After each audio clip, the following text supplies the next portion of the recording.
Immune, তারা মুমিন না হতে পারবে না ততক্ষণ পর্যন্ত, যতক্ষণ না পর্যন্ত তার পিতা মাতা, পরিবার পরিজন, আত্মীয় স্বজন, আপনজন, এমনকি নিজের জানের চাইতে যতক্ষণ না পর্যন্ত আমি রাসূলকে, আমি নবীকে বেশি ভালো না বাসবে, ততক্ষণ পর্যন্ত সে পরিপূর্ণ ইমানদার হতে পারবে না। জোরে কোন সুবহানাল্লাহ। ওরে মা বাবা, আত্মীয় স্বজন, স্ত্রী আর সন্তানগণ, তাহার চাইতে নবীজি আপন। ওরে জানের চাইতে অধিক ভালো নবীজিকে না বাসিলে, হাদিসে কয় তাহারি মান্না আইরে সময় যায়, পর দুরুদ নবী মুস্তাফায়, পর দুরুদ নবী মুস্তাফা আইরে সময় যায়, পর দুরুদ নবী। নবী কঠিন মরুর দেশে আইলেন মানব বেশে, উম্মতকে তোরাইবেন বলে, সূরা কোন আল্লাহু আকবার। উম্মতি উম্মতি বলে কান্দিতেছেন মদিনাতে, উম্মত ছাড়া কিছুই বুঝেন না, আইরে সময় যায়, পর দুরুদ নবী মুস্তাফায়, পর দুরুদ নবী মুস্তাফা আইরে সময় যায়, পর দুরুদ নবী মুস্তাফায়। জোরে কোন আল্লাহু আকবার। গভীর মনোযোগ, অন্তরের কান লাগান বাজানো, সময় কম কথা বেশি। আজকে যে জান্নাতের বাগানের মধ্যে আসলাম, আমরা এই জান্নাতের বাগানের মধ্যে বসলাম, বাস্তবমুখী কথা বলবো, গভীর মনোযোগ। এখানের মধ্যে 3 শ্রেণীর লোক আমি সহ আপনারা প্রত্যেকে উপস্থিত আছি। 1 নাম্বার, অনেকের মা নাই। 2 নাম্বার, অনেকের বাবা নাই। আর 3 নাম্বার, কারো বাবাও নাই, মাও নাই। আমি অদমেরও বাবা নাই। আজকে 1 বছর পার হয়ে গেছে।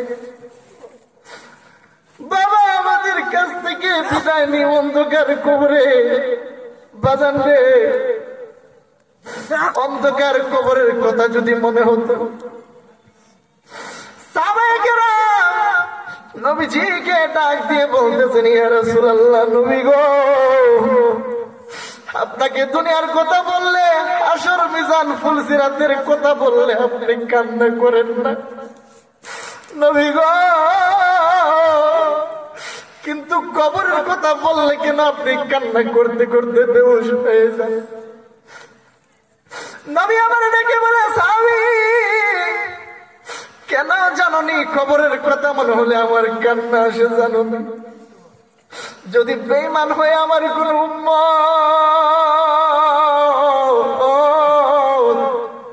কবরের মধ্যে যায়, মাটি প্রথম অবস্থায় এমন ভাবে একটা চাপ মারবে, চাপ দেওয়ার সাথে সাথে ডান দিকের হাড্ডি গুলা বাম দিকের হাড্ডির সাথে এইভাবে ঢুকে যাবে। দ্বিতীয়ত কবর হবে সাপ বিচ্ছুর কারখানা। এমন কঠিন ভয়াবহ কবরের আযাব। আজকে আপনার আব্বা আছে, আপনার আম্মা আছে, আপনি আব্বা আম্মাকে সম্মান করতে, স্নেহ শ্রদ্ধা ভক্তি করতে আপনার ভালো লাগে না। অনেকেই নিজের চোখে দেখি হাজার হাজার মায়ের সাথে বাবার সাথে খারাপ আচরণ করে। আল্লামা জালালউদ্দিন সুয়ুতী রাহমাতুল্লাহি আলাইহি সুন্দর করে ওনার কিতাবের মধ্যে উল্লেখ করেছেন, বাবা মায়ের যখন ইন্তেকালের সময় অন্তিমকাল চলে আসে, অন্তিমকাল বুঝেননি, সাকরাতুল মউতের ঘাট যেটাকে বলে, সেই অন্তিমকাল চলে আসলে সাকরাতুল মউতের ঘাট থেকে শুরু করে কবর পর্যন্ত সর্বমোট ফেরেশতা আসবে 6 জন। আওয়াজ দিয়ে বলতে হবে কয়জন? 6 জন। আমি বাড়িতে ছিলাম না যেই দিন আমার বাবা দুনিয়া থেকে বিদায় নিয়ে গেছে। আমি চাকরিতে ছিলাম। 3 দিন আগে আমি বাবার কাছ থেকে বিদায় নিয়ে চাকরিতে গিয়েছিলাম। জানতাম যদি আমার বাবা আমাকে এভাবে এতিম করে দুনিয়া থেকে চলে যাবে, আল্লাহর কসম রে, আমি চাকরিতে যাইতাম না, 3টা দিন বাবার সেবা যত্ন করতাম। আল্লাহু আকবার।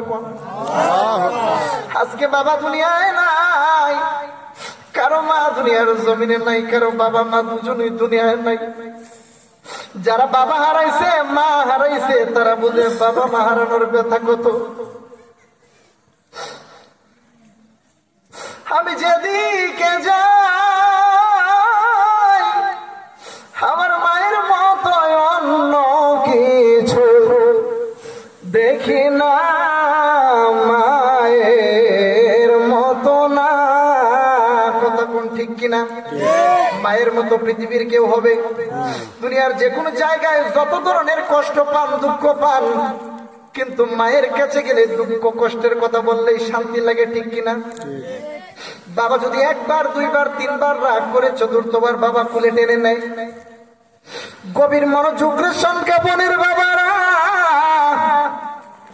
বেশি সময় না, অল্প সময়ের মধ্যে কিছু কথা বলে চলে যাব। আল্লামা জালালউদ্দিন সুয়ুতী রহমাতুল্লাহি আলাইহি কত সুন্দর করে ওনার কিতাবের মধ্যে উল্লেখ করেছেন, মানুষের অন্তিম কাল এমন একটি কঠিন কঠিন মুহূর্ত রে বাবা। মৃত্যুর আগে এবং পরে সর্বমোট ফেরেশতা আসবে 6 জন। আপনি যখন সাকরাতুল মউতের ঘাটের মধ্যে আটকে থাকবেন, ওই মুহূর্তে একজন ফেরেশতা আসবে, শুধু কর্মগুলা বলবো, নাম বললে অনেক সময়ের প্রয়োজন, নাম সংক্ষেপে কিন্তু বলবো না। আপনাদের আশেপাশে যত উলামায়ে কেরামগণ আছেন তাদের কাছ থেকে নামটি জেনে নেবেন। আর যদি খোদা তাআলা আবারও আপনাদের সঙ্গে আমার কোনদিন দেখা করান, সেই নামটি আমি বলে যাব ইনশাআল্লাহ। প্রথম নাম্বার ফেরেশতা আসবে, আসার পরে ডাক দিয়ে বলবে, জহিরুল্লাহ রে,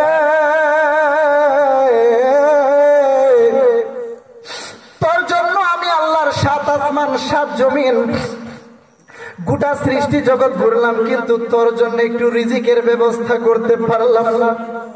আমার মনে হয় রে তোর রিজিকটা আল্লাহর পক্ষ থেকে বন্ধ হয়ে গেছে, বলে ফেরেশতা চলে যাবে। দ্বিতীয় নাম্বার আরেকজন ফেরেশতা আসবে, আসার পরে ডাক দিয়ে বলবে, জহিরুল্লাহ রে, আল্লাহর 7 আসমান 7 জমিন ঘুরলাম, তোমার জন্য একটু অক্সিজেনের ব্যবস্থা করতে পারলাম না। আজকে বাংলার এমন এক মানুষ আমরা, বিনা টাকায় বাতাস নেই, অক্সিজেন নেই, আল্লাহর একদিনও আমরা হিসাব করে টাকা দিছিনি। হসপিটালের আইসিইউর মধ্যে যদি কেউ থাকে, অক্সিজেন দিলে ঘন্টায় ঘন্টায় হিসাব করে টাকা নেই কিনা? টাকা নেই কিনা? একদিনও কি আল্লাহরে 1টা টাকা দিয়ে কইছেন অক্সিজেনের দাম দিলাম? কইছনি? আবার ফেরেশতা ডাক দিয়ে কই, জহিরুল্লাহ রে, আল্লাহর 7 আসমান 7 জমিন ঘুরলাম, একটু অক্সিজেনের ব্যবস্থা করতে পারলাম না, মনে হয় তোমার সময় শেষ। 3 নম্বরে মালাকুল মউত আজরাইল আসবে। এই আজরাইলের ওয়াজ করলে অনেক সময়ের প্রয়োজন। আজরাইল আসার পরে যখন ব্যক্তিটি যদি ইমানদার হয়, তার রূহটাকে এমন ভাবে নিয়ে যাবে, আজরাইলের বাড়ি মালাকুল মউত একটি ঘর আছে, 6টা জানালা, 2টা দরজা, এইভাবে সামনে টেবিল, একটা চেয়ার, চেয়ারের পিছনে একটা কুল গাছ। এই গাছের প্রত্যেক পাতায় পাতায়, শিরায় শিরায় উম্মতে মুহাম্মদের নাম ঠিকানা লেখা থাকে।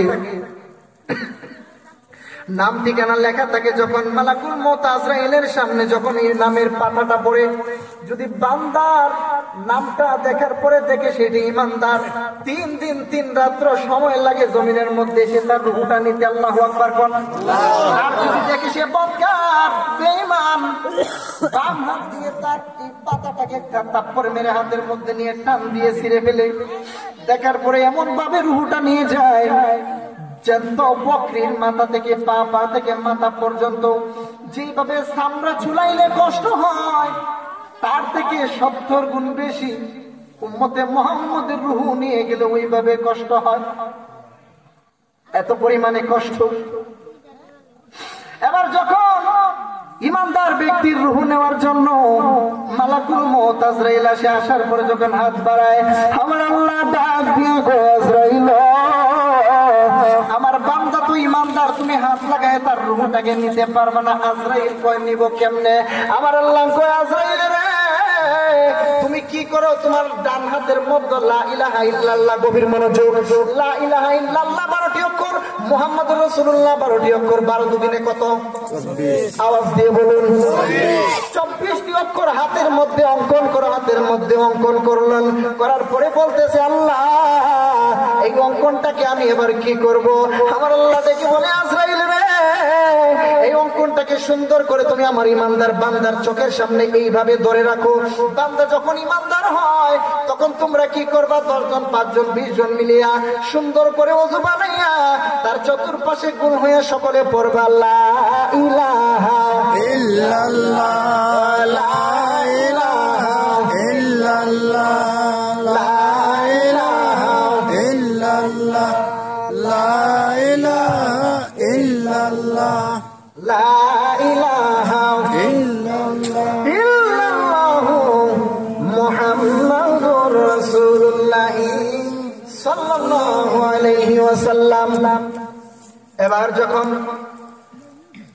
মালাকুল মউত আজরাইল রূহটাকে নিয়ে যাওয়ার জন্য হাতটাকে এইভাবে বাড়াবে, বান্দা যদি ইমানদার হয় চতুর্পাশের মানুষগুলো যখন লা ইলাহা ইল্লাল্লাহ বাক্যটি পড়তে থাকবে, শুনতে শুনতে ইমানদার ব্যক্তি যখন আজরাইলের হাতের দিকে তাকাবে সাথে সাথে ওই ব্যক্তি পড়ে নিবে মুহাম্মাদুর রাসূলুল্লাহ সাল্লাল্লাহু আলাইহি ওয়াসাল্লাম। বান্দা ইমানদার। এবার বলতেছেন আল্লাহ রূহটাকে নিয়ে ইল্লিনে জমা দাও। ইল্লিন হচ্ছে বেহেশতের অংশ আর সিজিল হচ্ছে দুজকের অংশ। তাহলে তোমরা কি করো? তাকে ইল্লিন আর সিজিল যখন যেটা নির্ধারণ হয় তবে ইমানদার ব্যক্তির রূহটাকে তুমি তাকে ইল্লিনে জমা দাও। জোরে কোন আল্লাহু আকবার। গভীর মনোযোগ। আল্লামা জালালউদ্দিন সুয়ুতির কথা বলেছিলাম, সকলের মনে আছে না নাই? আওয়াজ দিয়ে কোন আছে না নাই?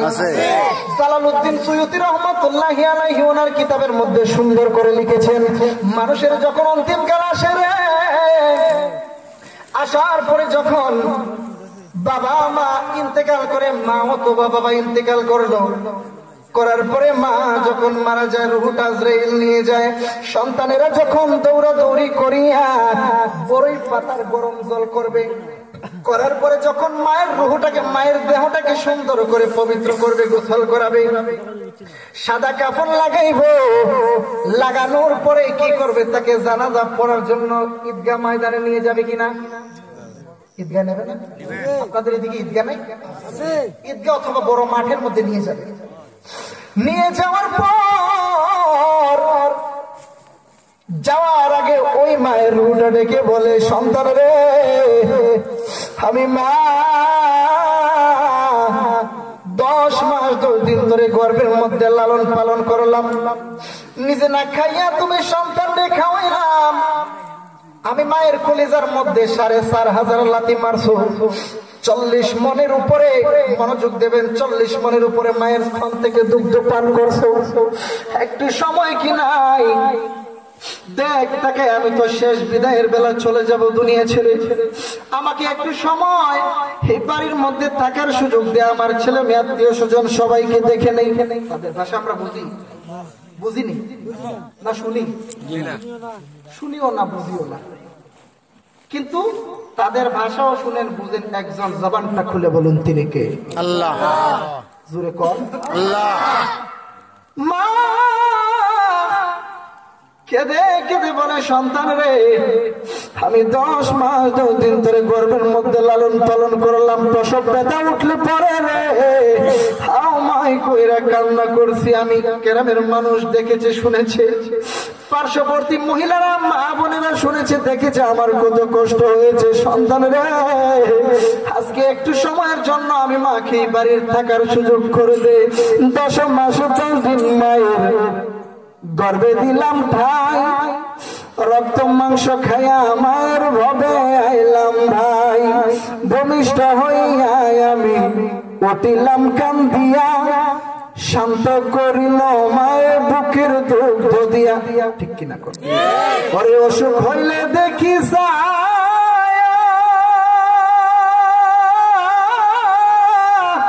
আমার মায়ের হইছে বিছানায় বইয়া রে, আল্লাহু আকবার।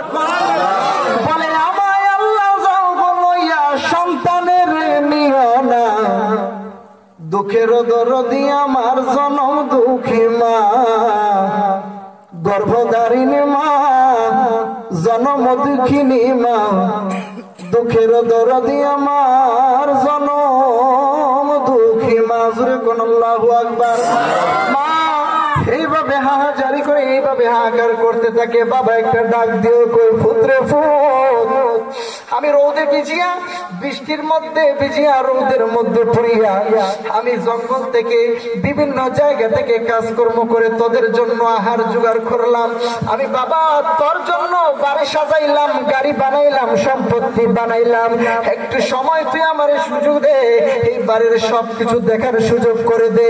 কিন্তু আজকে আমরা এক মানুষ, আমরা এমন নবীর উম্মত হইলাম, সম্পদের টানে টাকা জোগাড় করার উদ্যোগে টাকা ইনকাম করতে যাই, সম্পদ বানাইতে যাই আমরা জমিনের মধ্যে প্রতিযোগিতায় নেমে গিয়েছে। কিন্তু সেইটি বেশি দিন না, আমার আল্লাহ কুরআনুল কারীমের মধ্যে ঘোষণা করে দিয়েছেন হাত্তা যুরতুমুল মাকাবির, সেইটি কবর পর্যন্ত, তারপরে আর কোনো সুযোগ নাই। কথা কোন ঠিক কিনা? সেটি কবর পর্যন্ত, তারপরে আর কোনো সুযোগ নাই। বাবা এবার হাহাকার করে সন্তান রে একটু সুযোগ দে, একটু সুযোগ দে। আজকে সন্তানদের, যে সমস্ত সন্তানদের বাবা মা দুনিয়ায় নাই, অন্ধকার কবরে, বাবা মা ডেকে বলে সন্তান রে, সনকাপন উত্তরপাড়া জামে মসজিদ কমিটির উদ্যোগে মাঠের মধ্যে জান্নাতের বাগান সাজানো হয়েছে। এই জান্নাতের বাগানের মধ্যে যাইলি না, আমি মা বাবার জন্য রব্বির হামহুমা কামা রব্বায়ানি সগীরা বলে দোয়া করিলি না, মুনাজাত করিলি না। এখনো তুই ঘুমায় রইলি, রাস্তাঘাটে দোকানপাটে ঘোরাফেরা করতেছিস, জান্নাতের বাগানের মধ্যে গেলি না, বসলি না। সন্তানদের তাদের জন্য না কি করলাম? আমরা তো কবরে থাকি, আপনার টাকা পয়সা অট্টালিকা সম্পত্তি কিছু চাই না, শুধু জান্নাতের বাগানে যাইবি, সনকাপন উত্তরপাড়া জামে মসজিদ মাঠের মধ্যে যাইবি, আমরা বাবা মার জন্য দোয়া করবি। আজকে তুই গেলি না। হাদিস শরীফের মধ্যে আসছে সন্তানদের জন্য বাবা মা যদি বাজার থেকে মজা কিনে আনে, যেভাবে সন্তানেরা বাচ্চারা খুশি হয়, ওইভাবে যদি একজন মা বাবা কবরের মধ্যে থাকে আর সন্তানেরা জান্নাতের বাগানের মধ্যে আসার পরে আল্লাহর দরবারে হাত বাড়িয়ে ফরিয়াদ করে, তাহলে ওই বাবা মা ঈদুল ফিতর, ঈদুল আজহার দিনের চাইতে আরো বেশি সন্তানদের উপরে খুশি হয়। আর আমি মনে করি আজকে সনকাপন এই অত্র এলাকার যে সন্তানদের বাবা নাই মা নাই, যারা জান্নাতের বাগানের মধ্যে আসলো না, আমি ব্যক্তিগত ভাবে বলতে পারি তাদের মতন বেঈমান, অকৃতজ্ঞ, নিমুখার আমি বাংলার জমিনে আর একটাও নাই। কথা কোন ঠিক কিনা? একটাও নাই। এত কিছু বাবা মা করলো, কিন্তু আজকে তোমার খবর নেই। প্রতি মাসে মা বাবার কবরের পারেও যায় না, জিয়ারত করতে রাজি না। বছর চলে যায়, বাবা মার জন্য একটা ইসালে সওয়াব করবে, মসজিদের ইমামকে নিয়ে দোয়া করাবে, এই সুযোগ তো তাদের নাই। তারা টাকা পয়সা সম্পদ নিয়ে ব্যস্ত, ঠিক কিনা করে? এই সমস্ত বেঈমানদের হাল যে কি হবে তার হিসাব নাই, বিনা হিসাব। একটা আছে বিনা হিসাবে জান্নাত, আর এটা হচ্ছে বিনা হিসাব, হিসাবের কোনো তুলনায় কত যে পরিমাণে কষ্ট দেবে। মায়ের মনের মধ্যে যদি চুল পরিমাণকে একটু কষ্ট দেয়, মুফতি, মুহাদ্দিস, মুফাসসির, ডক্টর, মক্কার ইমাম হলেও মক্কার ইমাম হলেও কাজ হবে না। মা বাবাকে যদি, মাকে যদি চুল পরিমাণ একটু কেউ কষ্ট দেয়, আর মা যদি উফ শব্দটা করে, তার জিন্দেগি বন্দেগি সব আমল বরবাদ। কথা কোন ঠিক কিনা? পিতা মাতার মনে কষ্ট দেওয়া যাবে না। এখন পিতা মাতার ফজিলত আর পিতা মাতার হক সম্পর্কে ওয়াজ করলে কত সময়ের দরকার তার কোনো হিসাব নাই। যাই হোক, যে কথা বলছিলাম, প্রথমে বলছিলাম নামাজ পড়ার দরকার আছে না? সারা রাত্র সজাগ থেকে ওয়াজ শুনলাম, ফজরের নামাজ, জোহরের নামাজ, আসরের নামাজের খবর নাই। আমাদের এই নামাজের কোনো কাজে আসবে? কাজে আসবে? হাসরের ময়দান যেদিন কায়েম হয়ে যাবে, আমার আল্লাহ ডাক দিয়ে বলবেন, আজকে ধরেন আমার ফুফাতো ভাই আজিদ ভাইকে যদি ডাক দিয়ে বলেন, আমার আপন বোন জামাই আপনাদের সকলের সুপরিচিত জনাব মোহাম্মদ কামাল মিয়া, যাদের ভালোবাসা মহব্বতে আজকে আপনাদের কাছে আমি এসেছি, হাসরের ময়দান যেদিন কায়েম হয়ে যাবে, যদি আজিদ মিয়া আর কামাল মিয়াকে আমার আল্লাহ ডেকে বলে, কামাল রে, আজিদ মিয়া রে, দুনিয়ার মধ্যে তুই কেন নামাজ পড়িলি না? তারা যদি বলে, আল্লাহ, দুনিয়ার মধ্যে এত পরিমাণে কাজের মধ্যে ব্যস্ত ছিলাম, সংসার নিয়ে ঝামেলার মধ্যে ছিলাম, আমি নামাজ পড়ার সুযোগ পাই নাই। আমার আল্লাহ সাথে সাথে হযরত সুলাইমান আলাইহিস সালাতু ওয়াস সালামকে ডাক দিয়ে বলবেন, সুলাইমান রে, আজিদ মিয়া, কামাল মিয়া, তাকায় দেখো, আমার সুলাইমান পয়গম্বরের চাইতে থেকে তোমরা বেশি কাজে বিজি ছিলা? জবাব আছে? জবাব আছে?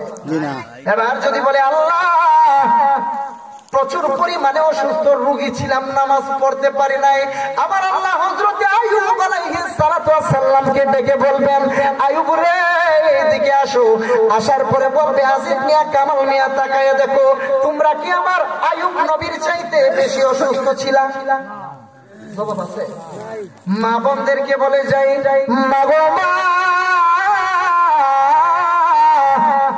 তোমরা তো এই এলাকার নায়র না গো মা, একদিন তোমরা এই এলাকায় আসছিলা বধূ বেশে লাল শাড়ি পরিয়া গো মা, আর আরেকদিন তোমরা বাহির হইবা সাদা মার্কিন লাগায়া গো মা। কথা কোন ঠিক কিনা জানি না গো মা, কোন মা বোনের জন্য জানি গো মৌলভী বাজার বাজারে দর্জির দোকানে সাদা মার্কিন উপস্থিত হইয়া রয়েছে গো মা। জানি না গো মা, কোন মা বোনের জন্য জানি গো সংকাপন পুকুর পারে জঙ্গলের পারে বাঁশদারের বাঁশ পাইকা লালে লাল হইয়া রয়েছে গো মা।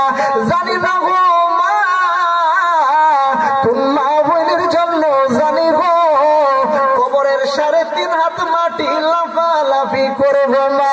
মা গো মা এখনো সময় আছে, আমার আল্লাহ বলেছেন তুবু ইলাল্লাহি তাওবাতান নাসুহা, তোমরা খালিস নিয়তে খালিস ভাবে তওবা করো, আমি আল্লাহ তোমাদেরকে ক্ষমা করে দেব। মা গো মা আমার নবী ঈদুল ফিতর ঈদুল আযহার ঈদগাহ ময়দানে ওয়াজ করতেছেন উম্মতের দল, আমি নবী যখন মেরাজ শরীফের মধ্যে গিয়েছিলাম, সামনের মাস এই রজব মাস মেরাজের মাস, আমি যখন মেরাজ শরীফের মধ্যে গিয়েছিলাম আমি যায়া দেখি অধিকাংশ মা বোনেরা মহিলারাই জাহান্নামী। এই জন্য আজকে সংখ্যাপন উত্তরপাড়া জামে মসজিদ কমিটির উদ্যোগে জান্নাতের বাগান কুরআন হাদিসের মজলিস বসেছে। দয়া করে মামুয়া ওযু করে সুন্দর করে কাজকর্ম সব শেষ করে নামাজের মুসল্লা নিয়ে বসে যাও গো মা। আমি বিশ্বাস করি আমার আল্লাহ যদি তোমাদের হাতটাকে কবুল করে নেয় তাহলে আমার আল্লাহ তোমাদেরকে রাবিয়া বশরীর মতন আল্লাহর ওলি বানিয়ে দিতে পারে কি পারে না? এবার যদি মা বোনদেরকে আসরের ময়দানে ডেকে বলেন আল্লাহ তোমরা কেন নামাজ পড়ো নাই, বলবে আল্লাহ এত পরিমাণে সংসারের ঝামেলায় ছিলাম নামাজ পড়তে পারি নাই, কাজের ঝামেলায় ছিলাম, এত পরিমাণে গরিব ছিলাম নামাজ পড়তে পারি নাই। আমার আল্লাহ খাতুনে জান্নাত ফাতেমা তো জোহরা রাদিয়াল্লাহু তাআলা আনহাকে ডেকে বলবেন ফাতেমা গো এদিকে আসো। ফাতেমা আসার পরে বলবে আমার ফাতেমার চাইতে কি তুমি বেশি গরিব আর বেশি অভাবী আর কাজে ব্যস্ত ছিলাম? জবাব আছে? নাই। কেউ জবাব দিতে পারবো? আজকে আমরা জান্নাতের বাগানে বসলাম, আজকে আমরা জান্নাতের বাগানে আসছি বসছি। এখন যদি আপনাদের মসজিদের ইমাম সাহেব মারা যায়, ওনার নাম কি? জনাব হাফেজ মাওলানা শাহনেওয়াজ, ওনার নাম শাহনেওয়াজ, মনে রাখবেন। এখন যদি এই মুহূর্তে উনি মারা যান, মারা যাওয়ার পরে মসজিদের মাইকে কি জনাব মোহাম্মদ হাফেজ শাহনেওয়াজ বলে ঘোষণা করবে না এর আগে আরেকটা টাইটেল লাগবে? লাগবে না? সে তো এখন জীবিত, এখন ওনার নাম জনাব মোহাম্মদ হাফেজ মাওলানা শাহনেওয়াজ, কিন্তু উনি মারা যাওয়ার পরে ওনার নাম হয়ে যাবে মরহুম। কি হবে? মরহুম। আওয়াজ নাই। আপনারা মরতাই না কেন? মরহুম। আপনারা মরতাই না? মরহুম হাফেজ মাওলানা শাহনেওয়াজ ইন্তেকাল করেছেন, ঠিক কিনা? আমি নুরুজ্জামান মারা গেলে বলবো মরহুম নুরুজ্জামানের জানাজার নামাজ সংকাপন উত্তরপাড়া জামে মসজিদ মাঠে অনুষ্ঠিত হবে, বলবে কিনা? এই জন্য শায়েখ বলেছেন একদিন আমার নাম হবে লাশ, একদিন আমার নাম হবে লাশ, সাদা কাফন পরবে দেহ রবে মায়ের আপন কেহ, বন্ধ হবে রে নিঃশ্বাস, ঠিক কিনা? একদিন আমার নাম হবে লাশ, একদিন আমার নাম হবে লাশ, মসজিদে এলান হবে একে একে জানবে সবে, সকলে আসবে আমার বাড়ি। জানাজাটা পড়া হলে পালকিটা কাঁধে তুলে নিয়ে আমায় দেবে কোথায় পারি। অন্ধকার একলা ঘরে দেহ আমার থাকবে পরে, মাটি ঘেরা থাকবে চতুর্পাশ। একদিন আমার নাম হবে লাশ, একদিন আমার নাম হবে লাশ। কথা কোন ঠিক কিনা? আমার নাম লাশ হবে, আপনার নাম লাশ হয়ে যাবে। তাহলে দুনিয়াতে, এই দুনিয়ার টাকা পয়সা ধন সম্পত্তি, নারী বাড়ি গাড়ি অট্টালিকার লোভে পড়ে এই দুনিয়ার সমস্ত কিছুতে এত মায়া, এত পরিমাণে মায়া করে কি কোনো লাভ আছে? যদি সব রেখে কবরে চলে যায়, কোনো লাভ আছে? তবে হ্যাঁ, যতটুকু প্রাপ্য দুনিয়াতে ততটুকু প্রকাশ করা, কিন্তু আখিরাতের সঞ্চয় অর্জন করতে হবে। নবীজি বলেছেন, আর দুনিয়া ও মাজরাতুল আখিরাত, দুনিয়া হচ্ছে আখিরাতের বাজার, আখিরাতের শস্য ক্ষেত্র। আগে তো সন কাপন বাজারে যায়, তো আগে সব দিয়ে মাছ শাকসবজি কেনার কথা তো বলেন নাই হাদিসে। বলেছে আখিরাতের বাজার করো, কবরের সামানা তৈরি করো, নামাজ পড়ো, রোজা রাখো, জাকাত দাও, হজ করো তৌফিক থাকলে, নয়তো প্রতি শুক্রবারে গরিবদের জন্য একটি জুমার দিন, হজ্জের দিন। কথা কোন ঠিক কিনা? যাই হোক, প্রতিনিয়ত আল্লাহর শুকরিয়া আদায় করতে হবে। গভীর মনোযোগ। হঠাৎ করে একটি ঘটনা মনে হয়ে গেল, তাজকিরাতুল আউলিয়া কাশফুল মাহজুব, দুইটি কিতাবের মধ্যে সুন্দর করে ঘটনাটা বর্ণনা করা হয়েছে। এক বাদশার দরবারে এক নাস্তিক, কি নাস্তিক, সে গেছে। মনোযোগ দেবেন, কিভাবে ইমান তাজা এবং মজবুত রাখতে হয় শুনবেন। এক নাস্তিক বাদশার দরবারে বলতেছে, মুসলমান ধর্ম একটি মূর্খতার ধর্ম, আর মুসলমান জাতি একটি মূর্খতার জাতি। বুঝছেন এই কথা বলতেছে? ঘটনাটা অনেক লম্বা, সময়ও কম। বলতেছে মুসলমান ধর্ম একটি মূর্খতার ধর্ম। আপনাদের কষ্ট হচ্ছে? মুসলমান জাতি একটি মূর্খতার ধর্ম, মূর্খতার জাতি। বাদশাহ কিন্তু মুসলমান। বলতেছে, এই নাস্তিক, আমি বাদশাহ কিন্তু একজন মুসলমান, খবরদার মুখ সামলে কথা বলো। বলতেছে, আমি ঠিকই বলছি। আপনাকে আমি তিনটি প্রশ্ন করবো, যদি আমার প্রশ্নের জবাব দিতে পারেন তাহলে আপনার ধর্ম আমি মেনে নিব, নয়তো আমার দ্বারাতে সম্ভব না, আর আমাকে বুঝাতে হলে যুক্তি দিয়ে বুঝাতে হবে। বলছে, ঠিক আছে, তোমার প্রশ্ন তিনটি কি বলো। বলতেছি, এক নম্বর প্রশ্ন, প্রত্যেকটা জিনিসের একটি সৃষ্টিকর্তা আছে। এই মাইক বানিয়েছে একটি সৃষ্টিকর্তা আছে না? মাইকের সৃষ্টিকর্তা আছে না? আমরা যে সোফাতে বসছি, সোফার সৃষ্টিকর্তা আছে না? বলতেছে, আপনারা যে আল্লাহ মানেন, এই আল্লাহর সৃষ্টিকর্তাকে নাউজুবিল্লাহ করেন। সে তো নাস্তিক। বলতেছে, আল্লাহর সৃষ্টিকর্তাকে। দুই নম্বর প্রশ্ন, আল্লাহ এখন কোন দিকে তাকিয়ে আছেন? তিন নম্বর প্রশ্ন, আল্লাহ এখন কি করতেছেন? বলতেছে, ঠিক আছে। সে বাদশা কি করলেন? 10,000 আলেমকে দাওয়াত করলেন। কয় হাজার? 10,000 আলেমকে দাওয়াত করার পরে বসলেন। সকলে মিলে কুরআন হাদিস থেকে এত পরিমাণে বুঝাইতেছে, কোনো কাম হইতেছে না। বলতেছে, ওই তো না, আমার যুক্তি লাগবে, যুক্তি। কেমন নাস্তিক! বলতেছে, আমাকে 3 দিন সময় দেওয়া হয়। 3 দিন সময় দিল। বলছে, ঠিক আছে। 3 দিন পরে 2 দিন চলে গেছে, অতিবাহিত হয়ে গেছে। একদিনের শেষ মাথায় বলতেছে, বাদশা কি করতেন? পায়চারি করতেছে, তার রাজমহলে পায়চারি করতেছে, হাঁটাহাঁটি করতেছে। এই মুহূর্তে মন্ত্রী বলতেছে, হুজুর, বাদশার নামদার, আমার কাছে একটি খবর আছে। বলছে, কি? বলতেছে, আমাদের বাজারের মধ্যে একজন যুবক আছে, সে কুরআন হাদিসকে এমন ভাবে সুন্দর করে মানুষকে সহজ ভাষায় বুঝিয়ে দেয়, তার কাছে ইসলাম ধর্মটা একমাত্র একেবারে পানির মতন সহজ ভাবে মানুষে বুঝে যায়। জোরে কোন আল্লাহু আকবার। বলতেছে, এতদিন এই কথাগুলো কই আছে, এই যুবকটাকেই তো আমার দরকার। যাও, তাকে খবর দাও, রাজমহলে কালকে সকাল 10টায় আসার কথা বলো। গেলেন যুবক, মন্ত্রী গেলেন, যুবককে বলেন। বলতেছেন, সমস্ত ঘটনা ভেঙে বলার পরে বলতেছেন, ঠিক আছে, কালকে 10টার সময় আমি যাবো। গভীর মনোযোগ। সকাল 10টা বেজে গেল। এবার যখন এই বাদশার দরবারে আর কেউ আসে না, নাস্তিক বলতেছে, কাকে খবর দিলেন? আমার প্রশ্নের জবাব দেবে কে? কেউ তো আপনার বাদশার দরবারের মধ্যে আসে নাই। 10টা 10 মিনিট বাজার পরে বাজারের সেই ব্যবসায়ী, কাপড় ব্যবসায়ী যুবক যখন বাদশার দরবারে আসলেন, আসার পরে বলতেছেন, বাদশাহ নামদার, এইখানের মধ্যে প্রশ্নদাতাকে কে প্রশ্ন করেছিল? তখন বাদশার চেয়ারে ডান দিকে মন্ত্রী আর বাম দিকে সেই নাস্তিক বসা। সে নাস্তিক বলতেছে আমি। এবার বলতেছে তোমাকে সর্বপ্রথম একটি প্রশ্ন করব, বলেন তো প্রশ্নদাতা বড় নাকি উত্তরদাতা বড়? সে বলতেছে উত্তরদাতা বড়। বলে যদি উত্তরদাতা বড় হয় তাহলে তুমি কেন চেয়ারের মধ্যে বসে আছো? উঠে দাঁড়াও, এই চেয়ারেই তো আমি বসবো। জোরে করে আল্লাহু আকবার। প্রথম নাম্বারে বেইজ্জতি নাস্তিকরে। সে উঠে গেল, যুবক চেয়ারের মধ্যে বসলেন। এবার বললেন তোমার প্রশ্নটা কি করে ফেলো? সে বলতেছে প্রত্যেকটা জিনিসের একটি সৃষ্টিকর্তা আছে। এবার বলো আল্লাহর সৃষ্টিকর্তাকে। নাউজুবিল্লাহ কর। সে বলতেছে আচ্ছা ঠিক আছে, তুমি 1 থেকে গোনা শুরু করো। সে নাস্তিক বলতেছে 1 2 3 4 5 6 7 8 9 10 বলার পরে যুবক বলতেছেন থামো। 10 বলার পরে বলছে থামো। এবার 10 থেকে উল্টা গোনা শুরু করো। সে নাস্তিক বলতেছে 10 9 8 7 6 5 4 3 2 1 বলার পরে কেউ তাকে থামার কথা বলে নাই, সে এমনিতেই থেমে গেছে। বলতেছে এরপরে বলেন, এরপরে বলেন।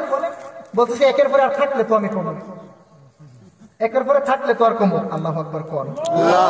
ওই মুহূর্তে যুবক চিৎকার দিয়ে বলতেছে শোনো, ঠিক একের পরে যখন আর কোনো সংখ্যা নাই তেমনি ভাবে আমার আল্লাহ কুল হু আল্লাহু আহাদ, আমার আল্লাহ এক, তার উপরে আর দ্বিতীয় কোনো আল্লাহ নাই। জোরে কোন আল্লাহু আকবার। 2 নাম্বার, আমার আল্লাহ এখন কোন দিকে তাকিয়ে আছেন? বাদশাহ নামদার 2 নাম্বার প্রশ্নের উত্তর আপনারা সকলে শুনুন। রাজ দরবারে যত লাইট আছে, ওই সময় মনে হয় মশাল ছিল, যতগুলো মশাল আছে সব নিভিয়ে ফেলবে, অন্ধকার। একটা মশাল জ্বালানো। এখন একটা লাইট যদি এখানের মধ্যে জ্বালানো থাকে, আলোটা কি ডান দিকে বাম দিকে বেশি পড়বে নাকি চতুর্দিকে সমান? চতুর্দিকে সমান আলো থাকবে না, চতুর্দিকে সমান আলো। বলতেছে বাদশাহ নামদার আপনার দরবারের লাইট সব জ্বালানো হোক। যখন জ্বালানো হলো তখন যুবক বলতেছে নাস্তিক তুমি শুনে রাখো, যেইভাবে একটি মশালের আলো চতুর্দিকে সমান ভাবে আলো দিয়ে রেখেছিল, ঠিক তেমনি ভাবে আমার আল্লাহ তার রহমতের দৃষ্টি দিয়ে তার প্রত্যেক বান্দা বান্দির দিকে সেই একই দৃষ্টিতে, রহমতের দৃষ্টিতে সমান ভাবে তাকিয়ে আছেন। জোরে কোন আল্লাহু আকবার। 3 নাম্বার, আমার আল্লাহ এখন কি করতেছেন? যুবক চিৎকার দিয়ে চেয়ার আসন ছেড়ে দাঁড়িয়ে বলতেছেন নাস্তিক তুমি শুনে যাও, আমার আল্লাহ একটি নাস্তিককে আস্তিক বানানোর জন্য বাজারের একটি কাপড় ব্যবসায়ীকে মন্ত্রীর মাধ্যমে আনিয়েছেন রাজ দরবারে। আনার পরে নাস্তিককে চেয়ার থেকে উঠিয়ে আস্তিককে চেয়ারের মধ্যে বসিয়েছেন এবং সেই নাস্তিককে কঠিন পরিমাণে শিক্ষা দিয়েছেন। জোরে করে আল্লাহু আকবার। এখন নাস্তিক কইতেছে অনেকদিন পরে আমার বুঝে আইছে। আল্লাহু আকবার কোন। কালেমা পড়া নাস্তিক মুসলমান। ঠিক তেমনি ভাবে আমার আল্লাহ রহমানুর রহিম। এখন সারা রাত্র যদি আমি ওয়াজ করি আর ফজরের নামাজ পড়ি না, যখন আসর মাগরিব এসে যদি না পড়ি, ওয়াজের কোনো মূল্য আছে? একটা ঘটনা বলবো, সংক্ষিপ্ত একটি ঘটনা বলবো। 2 ব্যক্তি জমিন লইয়া কাজ্জা লাগছে। এক বন্ধু কইতাছে আমার জায়গা বেশি, আরেক বন্ধু কইতাছে আমার জায়গা বেশি। 2 বন্ধু ইচ্ছা মতো মাইল লাগছে। কইতাছে এত ঝগড়া ঝামেলা কইরা কোনো লাভ নাই। আমার ভাষা কি বুঝতে আপনাদের কষ্ট হচ্ছে? আমিও কিন্তু আপনাদের দেশের সন্তান, সিলেটের ছেলে, কিন্তু ওয়াজের মধ্যে তো আর সিলেটি ভাষা আমি ওয়াজ করতে পারি না, এটা আমার অভ্যাস নেই, বুঝছেন? সিলেটি ভাষা ওয়াজ করা আমার অভ্যাস নেই। তো বলতেছে আমরা ঝগড়া ঝামেলা করে লাভ নাই। একজন ভালো বুঝনেওয়ালা বুঝের ব্যক্তির কাছে যাই গিয়ে সমাধান নেই। যে ব্যক্তির কাছে যাবে ওই ব্যক্তিটি কিছুক্ষণ আগে বউয়ের সাথে ফিডাফিডি করে কাজ্জা করে, এত পরিমাণে কাজ্জা করে বাইরেছে, মূলত সে 2টা কানে কিচ্ছু শুনে না, ডাইরেক্ট গয়রা, কিচ্ছু শুনে না কানে। আসছে 2 বন্ধু গেছে, যাওয়ার পরে ওই ব্যক্তিকে সামনে পাইছে, পাওয়ার পরে বলতেছে দাঁড়ান। এইভাবে আমরা 2 বন্ধু জায়গা নিয়ে কাজ্জা লাগছে, ঝগড়া লাগছে, এখন সমাধান কি বলে? এবারটা কানেও না উত্তর দিব কি? কইতেছে তোরা আমার যতই বুঝাস কোনো কাম হইতো না, তাই বলে আমি খাইতাম না, কইছি খাইতাম না। বুঝছেন কথা? কইতেছে তোরা আমার যতই বুঝাস কোনো কাম হইতো না, তাই বলে আমি সংসার করতাম না, কইছি করতাম না। হ্যাঁ রাইসের সমাধানের লেগে জায়গার সমাধান করবো। হ্যাঁ কইতেছে যতই বুঝাস কাম হইতো না। তাহলে আপনার সামনে বক্তারা যতই ওয়াজ করো, যদি আমলের মধ্যে 2টি আমল না করেন, তাহলে সারা রাত্রের এই ওয়াজ করার কি কোনো মূল্য আছে? মূল্য আছে? গভীর মনোযোগ, অন্তরের কান লাগান বাজানো। জলিল কদর পয়গম্বর মুসা আলাইহিস সালাতু ওয়াস সালাম যখন তুর পাহাড়ে যাবেন রাস্তার মধ্যে হঠাৎ করে একজন ব্যক্তির সাথে দেখা, বলতেছে মুসা রে,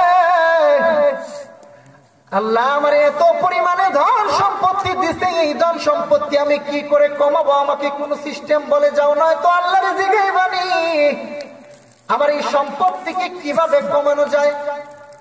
আরে একটু সামনে যাওয়ার পরে হঠাৎ করে একজন মহিলার সাথে মুসা নবীর দেখা, বলতেছেন মুসা গো, আমার আল্লাহ এত পরিমাণে গরিব বানাইলো, এত পরিমাণে গরিব বানাইলো, খুব কষ্ট করে, ভাঙ্গা ঘর, বৃষ্টি পড়ে, খুব কষ্ট করে আমাকে চলতে হয়। আল্লাহর জিগাই বানি এই কষ্ট থেকে কিভাবে আমি মুক্তি পাবো? রাস্তার চতুর্পাশের যখন আর একটু সামনে যাওয়ার পরে চতুর্থ মোড়ের মধ্যে একজন ব্যক্তির সাথে দেখা, যে ব্যক্তিটির হাত নাই, পা নাই, একেবারে পঙ্গ। সে বলতেছে নবী গো, তুমি তো তোর পারে আল্লাহর সাথে কথা বলবা, আল্লাহর জিগাই বানি আমারে কোন কামের জন্য বানাইছে? জোরে কোন আল্লাহু আকবার।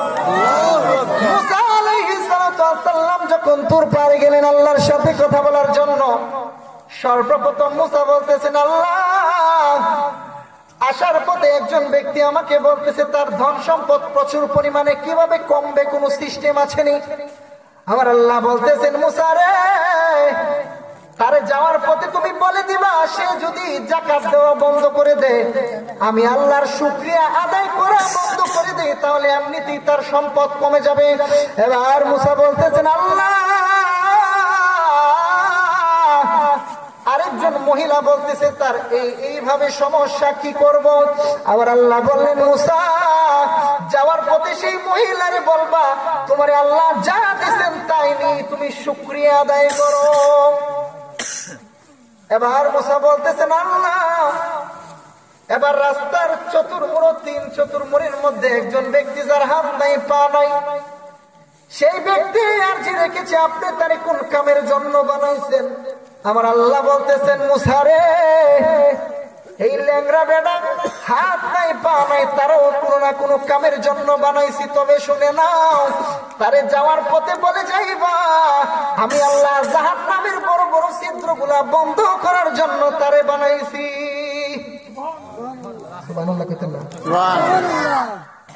জাহান্নামের ছিদ্রগুলা বন্ধ করার জন্য। এখন এখানের মধ্যে কঠিন থেকে কঠিনতর প্রশ্ন চলতেছে। ওই মুহূর্তে আমার আল্লাহ যখন মুসা আলাইহিস সালামকে আসার পথে একজন মহিলা বলেছিল মুসাকে, মুসা, আমার গর্ভের মধ্যে আজকে অনেক বছর হয়েছে, কোনো সন্তান হয় না, আল্লাহর জিগাই বানি আমারে কি একটা সন্তান দিব, একটা সন্তান আমারে দিব। তখন যখন মুসা নবী আসলেন, বললেন আল্লাহ, একজন মহিলা আসার পথে আমাকে জিজ্ঞাসা করেছে তার ঘরের মধ্যে কোনো সন্তান হয় না, একজন সন্তান দিবানি। আমার আল্লাহ বলতেছে মুসা রে, যাওয়ার পথে তারে বলবা, আমি আল্লাহ তার মধ্যে কোনো সন্তান দেই নাই, আর কোনো সন্তানের সিস্টেম রাখি নাই। মুসা নবী এই কথা বলছে। বলার পরে যখন মুসা গেলেন, মহিলাকে এই কথা বললেন। বলার পরে যখন মুসা আলাইহিস সালাম চলে গেলেন, মহিলাটা কান্নারত অবস্থায় ঘরের মধ্যে গেলেন। যাওয়ার পরে দেখতেছেন কোনো কিছুর কোনো সুব্যবস্থা নাই। আল্লাহর ওলির কতটুকু ক্ষমতা, গভীর মনোযোগ। যখন মহিলা ঘরের মধ্যে কিছু পরিমাণে আটা আছে, আটা দিয়ে রুটি হবে তিনটা, কয়টা? তিনটার উপরে রুটি হবে না, তিনটা রুটি মহিলা বানাইলেন স্বামীর জন্য। হঠাৎ করে মহিলার ঘরের দরজার মধ্যে একজন পাগল, আওলাকে সে পাগল বেশে, সিরা জামা, গায়ের মধ্যে গন্ধ ব্যক্তি এসে বলতেছে, মা গো মা, আজকে 7 দিন ধরে আমি উপবাস, কিচ্ছু খাইতে পারি না গো মা, আমার একটা রুটি দিবানি খাওয়ার জন্য। মহিলা কাঁদতেছে আর বলতেছে, মাওলাজি, তোমার রহিম নামটি থাকিতে গো থাকিতে আমি অদম ডুইবা যাইতাম নি, মাওলাজি, তোমার রহিম নামটি থাকিতে গো থাকিতে আমি অদম ডুইবা যাইতাম নি। জোরে কোন আল্লাহু আকবার। এবার মহিলা কাঁদতেছে আর বলতেছে, তো স্বামী আমাকে বলেছে সন্তান নাই, আমাকে তালাক দিয়ে দেবে। 2 নাম্বার, স্বামীকে যদি খাবার না দেই কি অত্যাচার না জানি আমার উপরে করবে। যত কিছু হোক মাওলা, তোমার নামের উপরে ভরসা করিয়া আমি একটা রুটি পাগলকে দিয়ে দিলাম, খেয়ে ফেললো। এবার পাগল বলতেছে মা আমার তো পেট ভরে নাই গো, আরেকটা রুটি আমারে দিবানি। আরেকটা রুটি দিল। সংক্ষেপ করে বলতেছি, 3য়বারের মতন যখন ওই মাকে বললো মা গো মা আমারে আরেকটা রুটি দিবানি, আমার পেট তো ভরে নাই, 3টা রুটি দেওয়া শেষ। এবার মহিলা বলতেছে বাবা রে 3টা রুটি তো তোমারে দিয়ে দিলাম, আমার স্বামীর জন্যই কিছু রাখি নাই। তবে আমারে আল্লাহ, আমি মুসা নবীরে বলেছিলাম আল্লাহরে জিগাই তো আমারে কোনো সন্তান কেন দেয় না। আল্লাহ বলেছে আমার গর্ভের মধ্যে কোনো সন্তান নাই। এবার পাগল বলতেছে মা তুমি ঘরে যাও। মা ঘরে গেলেন। পাগল হাত উঠে বলতেছে আল্লাহ মহিলার 3টা রুটি খাইলাম, মহিলার গর্ভের মধ্যে তুমি 3টা পুত্র সন্তান দিয়ে দাও। আর আওয়াজ করে কোন কিছুদিন পর মহিলার ঘরের মধ্যে 3টি সন্তান, একের পর এক 3টি সন্তান হলো। সংক্ষেপ করে বলছি, মুসা আলাইহিস সালাতু ওয়াস সালাম যখন তুর পাহাড়ে আল্লাহর সাথে কথা বলার জন্য যাবেন, ওই মুহূর্তে ওই মহিলার সাথে দেখা। মহিলা ডেকে ডেকে বলতেছেন মুসা নবী গো আমার ঘরের মধ্যে একটি পাগলের দোয়ার বদৌলতে, এই পাগলের উসিলে আল্লাহ আমাকে 3টি ছেলে সন্তান দান করেছেন। মুসা দৌড় মারলো তুর পাহাড়ে, যাইয়া ডাক দিয়া কই আল্লাহ এইভাবে মুসা নবীর কাছে আমার লজ্জা দিলা, এইভাবে ওই মহিলার কাছে আমি মুসারে তুমি লজ্জা দিলা, কাজটা কি ঠিক করলা? আমি চাইলাম তুমি কইলা তোমার কাছে তার গর্ভের মধ্যে কোনো সন্তানের সিস্টেম নাই। এবার ওই মহিলারে তুমি পাগলের দোয়া শুই না, তুমি কি করলা? তার সন্তান দিয়া দিলা। এবার আমার আল্লাহ ডাক দিয়া কই মুসারে আমার মন চাইতাছে আমি মানুষের মাংস খাবো। আল্লাহ মানুষের মাংস খাবো? আল্লাহ খায়? আল্লাহ ঘুমায়? আল্লাহ খায় না, ঘুমায় না। তিনি কারো কাছ থেকে জন্ম নেন নাই, কাউকে তিনি জন্মও দেন নাই। ঠিক কিনা করেন? আল্লাহ মুসারে পরীক্ষা পাঠাইছে। মুসা কইতেছে আল্লাহ তোমার মাংস খাইব, কইতেছে আমি মানুষের মাংস খাবো। মুসারে পরীক্ষা করতেছে। একটা ছুরি নিচে প্লেট লিয়া সারা দেশ ঘুরে কয়েক হাজার মানুষের দ্বারা গেছে। যখন কইতেছে আল্লাহ কইছে মাংস খাইব, মানুষ কইতেছে মুসা মনে পাগল হয়ে গেছে, একবারে পাগল। আল্লাহ নিয়ে মাংস খাইব? সব জায়গা ঘোরার পরে গভীর জঙ্গলের ভিতরে যখন মুসা আলাইহিস সালাতু ওয়াস সালাম ঢুকলেন, তখন ওই পাগলের সঙ্গে দেখা। পাগল বলতেছে মুসা রে সারা গ্রামের মধ্যেই ঘুরলা, কেউ তোমারে মাংস দিল না আল্লাহরে খাওয়ার জন্য। একবারও কি আমি পাগলরে বলার দরকার ছিল না? আমি পাগলকে যদি বলতাম তাহলে তো আমি নিজেই মাংস দিতাম। দাও তোমার ছুরিটা দাও, প্লেটটা দাও। পাগল এবার বলতেছে এই দিক থেকে একটা কূপ দেয়, এইদিকে কূপ দেয়, আস্তে আস্তে মাংসগুলা ছাড়ায় প্লেটের মধ্যে রাখে। বলতেছে আল্লাহর জানি কোন জায়গাটা পছন্দ, আমি বুঝতে পারতেছি না কোন জায়গাটা আল্লাহ পছন্দ করব। পাগলাই কথা কইতেছে। কোয়ার পরে যখন আস্তে আস্তে কিছু মাংস রাখলো, বলতেছে মনে হয় এইগুলাই হবে না। হাতের মধ্যে ছুরিটা লইয়া বুকের মধ্যে একটা টান দিয়া কলিজাটা বাহির করিয়া অর্ধেক কলিজা কাটিয়া যখন প্লেটের মধ্যে রাখলো, দিয়া বলল মুসারে তুমি যাও আল্লাহরে নিয়ে দেও, বলবা আমি দিয়া দিছি। বারবার মাংস খুলে কলিজা কাটে আর বলতেছে কোন জায়গা জানি আল্লাহ পছন্দ করে। এবার যখন মুসা আলাইহিস সালাতু ওয়াস সালাম মাংস আর পাগলার অর্ধেক কলিজা নিয়ে তুর পারে যায়, যাওয়ার পরে বলতেছে আল্লাহ আমি মানুষের মাংস আর কলিজা অর্ধেক নিয়ে আইছি। আমার আল্লাহ বলতেছে মুসা রে আমি মানুষের মাংস খাবো, তোকে পরীক্ষা করার জন্য বললাম। সারা গ্রাম বললি তোর কি হয় নাই নসিবের মধ্যে, তুই কি পারলি না তোর মাংস আমার দিতে? মূলত খাবো না, আমি আল্লাহ তোরে পরীক্ষা করছিলাম। কিন্তু সমস্ত গ্রাম ঘুরলি তোরে মানুষ পাগল কইল। আর তুই যে পাগলার কাছে যাইয়া একবার নয় দুইবার নয় তিনবার চাওয়ার পরে ওই পাগলা যখন আমি আল্লাহরে ভালোবাসি মাংস দিলাম, আমি তো পাগলাকে বলি নাই মাংস দিত, পাগলার কাছেও তো আমি তোরে পাঠাই নাই, আমি তো পাগলার কাছ থেকে মাংস আনার কথা বলি নাই। কিন্তু তুমি তো পাগলার মাংস আনলা, আমি তো মূলত মাংস খাবো না, তোমারে পরীক্ষা করলাম মুসা রে। তবে তুমি শুনে নাও, আমি আল্লাহ তোমার কাছে চাইলাম, তুমি দিলা না, এই জন্য তুমি মুসা আমার কাছে চাইছো, আমি তোমারে দেই নাই। আর ওই পাগলার কাছে আমি আল্লাহ চাই নাই, ওই পাগলা নিজে তাইকে আমি আল্লাহরে মাংস দিছে। এই জন্য পাগলার হাত তোলার বদৌলতে আমি আল্লাহ ওই মহিলার গণের 3টি ছেলে সন্তান দান করে দিয়েছি। বুঝছেন? তুমি মুসার কাছে চাইছো, তুমি মুসা দিছো না। আর পাগলার কাছে আমি চাইছি না, আমার দিয়ে দিচ্ছি। তাইলে পাগলা চাইলে কি আমি দিতাম না? দিতাম না। এই জন্য পাশাপাশি নামাজ পড়তে হবে, আল্লাহর শুকরিয়া আদায় করতে হবে, তারই পাশাপাশি পিতা মাতার খেদমত করতে হবে। করণ লাগতো না? এক মায়ের একটি সন্তান, খারাপ লাগতেছে আপনাদের? কষ্ট হচ্ছে? ছেলে বিদেশ থেকে অনেক টাকা পয়সা ইনকাম করে এসে বলতেছে, মা, বাস্তব ঘটনা, বাবাকে কমপক্ষে 5 লাখ টাকা দিছে, দিয়া বলতেছে, বাবা তোমার ঋণ শেষ। মারে কইতেছে, মা, তোমারে কত টাকা দিলে তোমার ঋণ শেষ হইল? নাউজুবিল্লাহ। মায়ের এক ঢাক দুধের দাম কাটিয়া গায়ের চাল, পাপোশ বানাইলেও দুধের ঋণ শুধ হবে না। কথা ঠিক কিনা? শরীরের চামড়া খুললে মায়ের পায়ের পাপোশ বানাইলে ঋণ শুধ হবে? হবে? কখনো সম্ভব না। বলতেছে, তোমার কত টাকা দিলে তোমার ঋণ শুধ হইব? মা বলতেছে, আচ্ছা ঠিক আছে, একটা ডিম দিছে, দিয়া বলতেছে, এই ডিমটা তুমি কালকে আমার ফেরত দিবা সকালবেলা।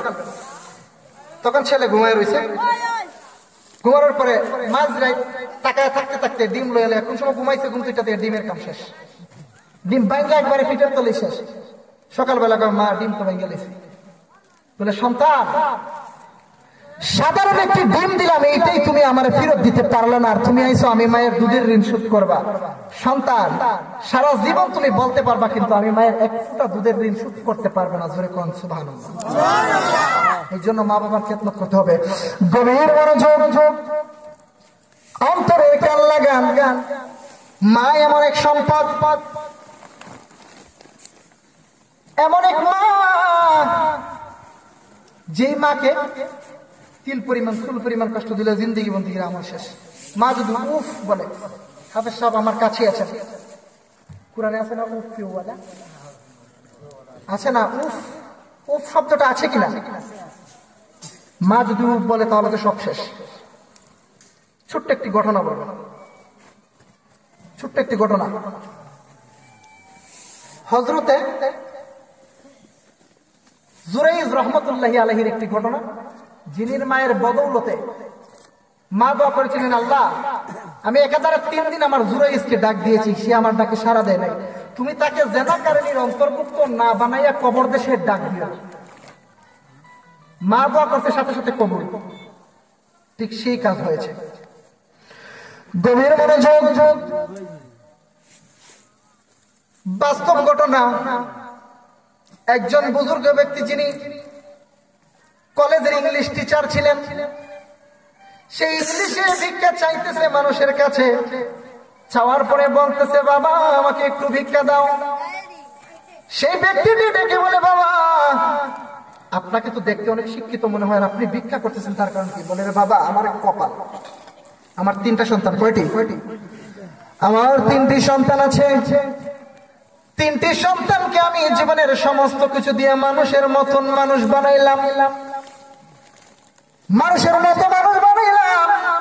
3টিকে আমি সরকারি চাকরিজীবী বানাইলাম। কিন্তু আজকে বুড়া বয়সে আমরা বুড়া বউরি রাস্তার মধ্যে ভিক্ষায় কেন নামলাম জানো নি? প্রথম বড় সন্তানের কাছে যখন আমরা যাই, 2, 4, 5 দিন থাকার পরে বড় সন্তান আর বউয়ের মধ্যে কাজ্জা হয়, ঝামেলা হয়। বড় সন্তান বলে, বাবা গো, আপনি মেজু ছেলের বাড়ির মধ্যে চলে যান। মেজু ছেলের বাড়ির মধ্যে যাওয়ার পরে এবার যখন মেজু ছেলে আর বউয়ের মধ্যে ঝগড়া হয়, মেজু ছেলে ডেকে বলে, আব্বা আম্মা আপনি ছোট ছেলের বাড়িতে চলে যান। ছোট ছেলের বাড়িতে যাওয়ার পরে ছোট ছেলে আর বউয়ের মধ্যে যখন ঝগড়া হয়, তখন ছোট ছেলে বলে, বাবা গো, আপনি বড় ছেলের বাড়ির মধ্যে চলে যান। এইভাবে বুড়ো বয়সে আমরা বুড়া বুড়ি এক দরজা থেকে আরেক দরজা পাল্টাইতে পাল্টাইতে অবশেষে এই ভিক্ষার রাস্তা ছাড়া আর কোন রাস্তা পাইলাম না। গভীর মনোযোগ, জুরাইজ রহমতুল্লাহি আলাইহি একজন আল্লাহর ওলি ছিলেন, তিনি প্রচুর পরিমাণে নামাজে মাশগুল ছিলেন। মা যখন একদিন ডাক দিলেন, দরজার মধ্যে টোকা দিলেন, জুরাইজ দরজা খুলো রে, আমি মা এসেছি। জুরাইজ দরজা খুলে নাই। দ্বিতীয় দিন যখন ডাক দিলেন, জুরাইজ দরজা খুলেন নাই। তৃতীয় দিন ডাক দিলেন, জুরাইজ দরজা খুলেন নাই। এবার যখন জুরাইজের মা বলতেছেন, আল্লাহ সন্তানকে একদিন নয়, 2 দিন নয়, আমি তিন দিন ডাক দিলাম, সন্তান দরজা খুলে না। আল্লাহ গো, আমার জুরাইজের প্রতি আমি মা একটি অভিশাপ দিয়ে দেই। অভিশাপটা হচ্ছে, এই জুরাইজকে তুমি জিনাকারীদের অন্তর্ভুক্ত না বানাইয়া কবর দেশের ডাক জানা জুরে কন্যা উজুবিল্লাহ। কিছুদিন চলে যাওয়ার পর জুরাইজ পার্শ্ব গ্রামের মধ্যে বড় একটি খানকাঘর করলেন। খানকাঘরের মধ্যে ভক্ত মুরিদান আশেকান জাকেরানের অভাব নাই। ওই খানকাঘরের পাশের মধ্যে একটি যুবতী মেয়ে কাজ করত, তারই পাশে একটি রাখাল ছিল। ওই রাখাল বন জঙ্গলের মধ্যে মাঠের মধ্যে দুম্বা বকরি ছড়াইতো। এবার যখন ওই জুরাইজ ওই খানকার মধ্যে তার ভক্ত মুরিদানদের সামনে প্রতিনিয়ত দিনের আলোচনা করতেন, এবার যখন ওই খানকার মধ্যে থাকার পার্শ্ববর্তী রুমের মধ্যে, খানকার পার্শ্ববর্তী রুমের মধ্যে সেই রাখাল ছেলে যুবতী মহিলার মধ্যে, যুবতী মেয়ের মধ্যে একজন আরেকজনের প্রতি জিনা করলেন, নাউজুবিল্লাহ করলেন। দুজনের মধ্যে যখন খারাপ সম্পর্ক তৈরি হয়ে গেল, কিছুদিন পরে যখন মেয়েটি গর্ভবতী হয়ে গেল, গ্রামের মানুষ বলতেছে তার তো কোনো বিয়ে হয় নাই, কিন্তু সে গর্ভবতী কেমন করে হয়ে যায়। এবার যখন গ্রামের মানুষ মিটিং ডাকলো, ডাকার ওই মেয়েটি রাত্রে গভীর নিশীতে ওই রাখাল ছেলের কাছে গেল। যাওয়ার পরে বলতেছে, রাখালের আমারে তুমি অবৈধভাবে সন্তানের মা বানাইবা, আমি তো গর্ভবতী, এখন কি করব? ওই রাখাল বলতেছে, যদি আমার কথা বলো গ্রামের মানুষ তোমাকে মেরে ফেলবে, আমাকে মেরে ফেলবে। যদি তোমার কথা বলো গ্রামের মানুষ আমাদের দুজনকে মেরে ফেলবে। না না, একটি যুক্তি আছে আমার মাথার মধ্যে। খানকাঘরের যে জুরাইজকে মানুষ পীর বলে, আশেকান জাকেরান যারা তাকে অতিরিক্ত ভালোবাসে, তোমরা জুরাইজের তুমি কি করবা? জনসভা মিটিং এর মধ্যে, বিচারের মধ্যে তুমি জুরাইজের নাম বলবা। ওই যে মা বলেছিল, আল্লাহ আমার জুরাইজকে তুমি জিনাকারীদের অন্তর্ভুক্ত না বানাইয়া কবর দেশে ডাক দিও না গো আল্লাহ, মায়ের দোয়া কবুল। মূলত জুরাইজ কোনো অবৈধ কাজ করে নাই, কিন্তু মায়ের দোয়া কবুল হয়ে গেছে। এবার যখন জুরাইজের কথা মিটিং এর মধ্যে বলল, বিচারের মধ্যে বলল, সংক্ষেপ করতেছি। এবার যখন জুরাইজের কথা বলল, তার যে মুরিদান ছিল সবাই কান কাপড় ভেঙে চুরমার করে দিয়েছে। জুরাইজকে ইচ্ছা মতো আঘাত করতেছে। জুরাইজ বলতেছে, সামনে জানি না, পিছনও জানি না, কেন এমন করতেছো?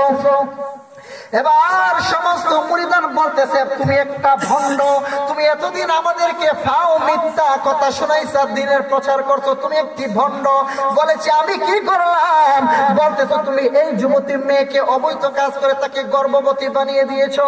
এবার জুরাইজ ডাক দিয়ে বলতেছে, খোদার কসম করে বলে, আমি তো কোনো অবৈধ কাজ করি নাই, তবে কেন আমাকে এরকম শাস্তি দিচ্ছ?